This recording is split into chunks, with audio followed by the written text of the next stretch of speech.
So I'm still here at Secret Night, and I couldn't pass this opportunity up. My gosh, this is my good friend. I got to know, God, how many? It's been about 4 or 5 years now. Oh, several years, yeah. And they're making a movie about his life. I love it, called Wishman. So Frank was an Arizona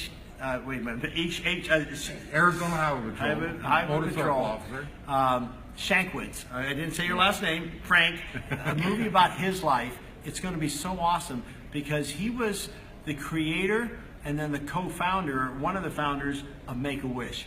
And years ago, I had the pleasure, before I even knew Frank, I had the pleasure of putting on a benefit concert with, gosh, Santana, Journey, REO Speedwagon, Kansas, America, Loverboy, all these great bands, and we did it, and it was, I felt, now I'd done benefit concerts before, but that just, my gosh, knowing that we knew the kids that we were affecting, right. I remember you telling me that. It really had an impact. But the reason I really want to talk to you, I'm involved in an initiative on mental health right now, HSI and Journey's Dream. It's just so important. You know, that 1 out of 5 individuals are affected by mental health. Well, I didn't even know that until getting started. But you know, we're just starting, we're doing these fundraisers, and we're just beginning. Now, Make-A-Wish had to have a start. Can you tell me a little bit about how you started generating dollars that turned into this thing worldwide now? Well, it's kind of a long story, but I'll give you the abbreviated version. And we started Make-A-Wish in 1980.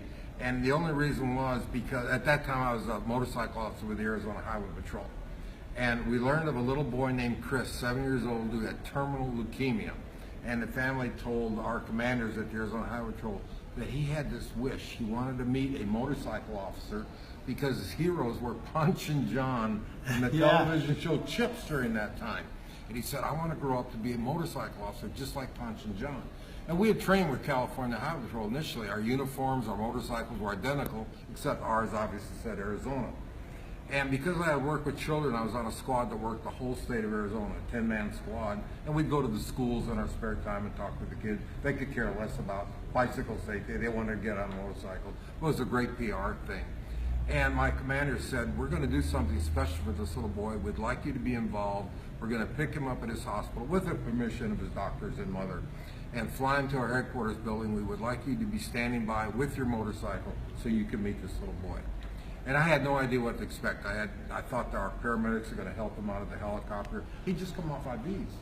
Instead, when the helicopter landed, this little red pair of sneakers jumped out of the helicopter, ran over to the motorcycle. Hi, I'm Chris. This boy is just beaming and smiling. And he had watched Chips so much he knew every button and switch on that motorcycle. Gosh.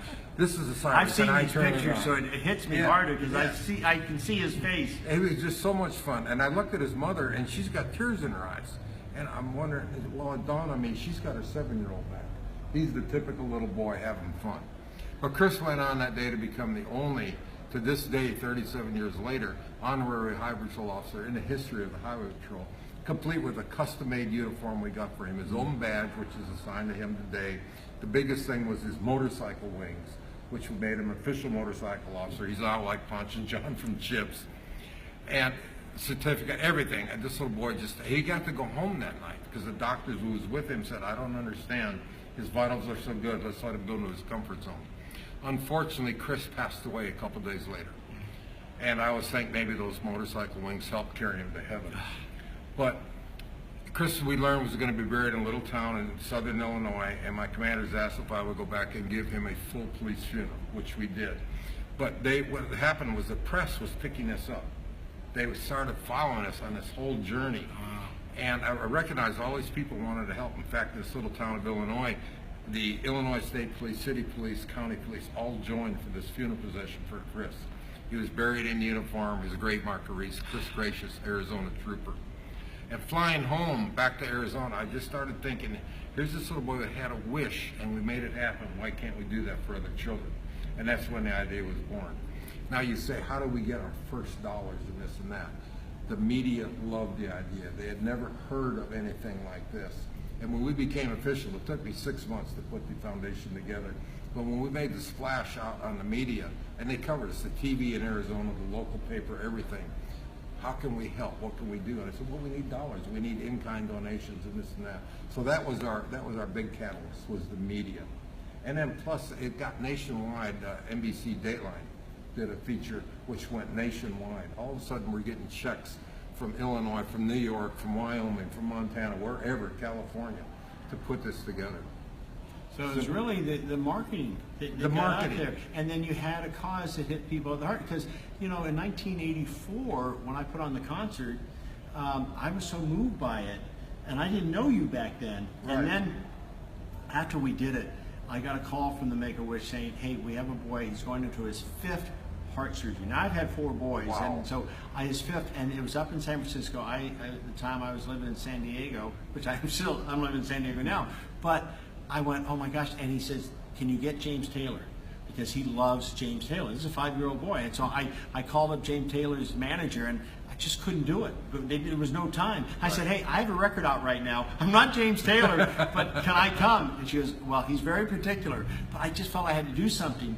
You know, and I flew up there, and I went in, and she warned me. She says, he doesn't like all music. So I had a single out at the time, and we played the song, and he loved it, thank goodness. And so I was there, but it was so challenging for me afterwards because I just kind of fell in love with this boy. And so I'm so amazed. And now this time around with HSI and Journey's Dream, you know, it's again for us, it's that kickoff. But again, I'm really touched by it, but it's good for us to hear this. You started with just an idea. You just started with a plan. You were touched by something and said, you know, I might not have all the money in the world. I might not, but you know, I'm going to take what I have and I'm going to grow it. You took action behind it. I think that's the key. And I tell people, I had an idea and I was fortunate. I made it work, but it took a lot of people to help me make it work. Now, I was the first president and CEO, but I was still a police officer. And I had to make a career choice after a couple of years. I can't do both. And like some people say, surround yourself with people that are smarter than you. And that's when we first started hiring the people in the nonprofit world that made it grow to what it is today. I mean, 63 chapters in the United States, 36 international chapters. I just got a figure last week from the national office that we are now at 415,000 wishes granted since 1980, all because of one little boy. Wow.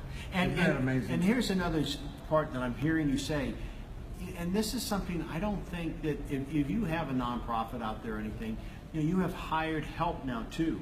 Because without that, you can't go on. Oh, no, some people think, you know, if you're going to do, you can't get paid for doing something good. No, you need to be paid to do something good. Because that's how we're going to get to, how many kids? 415,000 children. 415,000. Now that affects what you get the average family. That's over 1.5 million people, again, affected just because of this one little boy. Well, it's more than that because this boy, you have that, and then all the kids, but it's their families. There's, exactly. You know, there's at least 100 affected by that one. Right. So you got to multiply it 100. And really. a wish, and people say, well, how come a wish is so? In fact, the average price of a wish right now is $9,500. And compared to $1,000 in 1981. But it's not just the child that goes on the wish. It's the whole, if he's got 3 or 4 brothers and sisters and it's a travel wish like a Disney is so popular, the whole family goes. And Make-A-Wish covers everything. They don't want them to worry about the price of a hot dog or a hotel room or anything. They just want them to be a family unit and have fun. Forget about this illness for a while. Well, you're a great inspiration. I mean, incredible inspiration, well, and very humbled with all that you've done. I can't wait till the movie comes out to share the entire story. But you're an inspiration for us. I really wanted to do this because of the folks that I'm going to, you know, involved with now in our, you know, initiative. You know, we're just starting, but it takes one boy. Exactly. And in Journey's Dream, the reasons it's named Journey's Dream is that on the board, beautiful husband and wife and their daughter. They lost their son because he was in college, had the pressures of college, was having some mental problems, which is natural. Went in, got some medication, but they're cross-mixed, and he walked off a 6-story building. And if we can, you know, like one life, that him doing that can help us stop the 1,900 suicides a day. If we could bring it down 75% over the next 20 years. And that's a very important mission. I don't mean to interrupt you on that. I'm with the speakers group. You may know Tanya Brown. Oh yeah, she's a good friend. Sister, She's yeah, wonderful. the sister of Nicole Brown Simpson, and David Stanley. Oh, David Stanley's a good friend. Which is Elvis Presley's stepbrother. And the three of us go on speaking thing talking about just what you're talking about, the overprescription of drugs. Yes. To these kids, and it leads to this mental illness that leads to either an addiction, switching to heroin, and then suicide. So we're on a big mission, and especially in the California area. I'm getting chills because Yeah. I was going to talk to you about this, but we wanted. Oh man, thank you. And Tanya, oh, she's such a wonderful person. Yes. I love her. Yeah, we've and become David's good a good friend. Yes. So you know what? We're going to help you, because that's what it takes. It takes the community to do anything. It takes collaboration. It takes cooperation. When you're going to go do something that's worldwide, you've already said it, Make-A-Wish is worldwide, but it took a group and an army. And so part of what we're doing is how can we help your mission and what you're doing? When we combine our efforts and we're all doing, it's not about ego. It's not about, well, we got to do it better. We got to all share in helping this. Exactly. We got to come together. We got to unite together. Yeah, and I know our little team, we're just learning on this, we can help your team too. Perfect. Tanya and David and I, yes. Yes, fantastic. Yeah, there's so many connections here because I know David well and Tanya. I don't know if you know this. It's funny, I'm going to say this on Facebook Live right now, but Fred Goldman, when they were going through the trial, the whole OJ thing, I became his mentor during the whole every day. Well, now we're live. Oh, we're live. Well, I won't go through that whole story, but All right. I want to say, such a pleasure knowing you. I'm so excited because I know, at my age now and your age now, there's more for us to do. There is more for us to do. And let's unite, take flight. I mean, that's the most important thing in my life now is making a positive impact in any place we can. Not being part of the problem, but being part of the solution. And we need to go to another spring training game too. Oh gosh, that we have to do. I got all right, one last story. I'm still going. I had the privilege of taking him behind the scenes with the Padres, and the catcher for the Padres came running over, and I introduced you to him. Right. And he goes, "Oh my gosh, Make-A-Wish means so much to us and everything." And we made him late for the game. Spring training, but he went running over there, and it was like a Babe Ruth moment. He came to the plate, rushes over there, kind of looked up, and I said, "This is your moment, Frank," because it was like now this is his wish, and the guy took it. What did he do? A home run. A home run! It Yeah. was like classic. It Yeah. was great. We got to do that some more of that. I love it. Thank you for being on with us. Thank you again. Oh, that was so cool.